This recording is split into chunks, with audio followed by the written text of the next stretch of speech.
ఏ పాటిదాననయా నన్నింతగా హెచ్చించుటకు, నేనెంతటి దాననయా నాపై కృప చూపుటకు.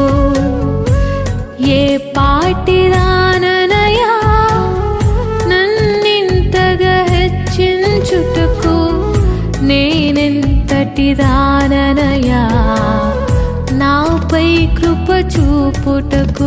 నా దోషము భరించి నా పాపము క్షమించి నన్ను నీలా మార్చుటకు,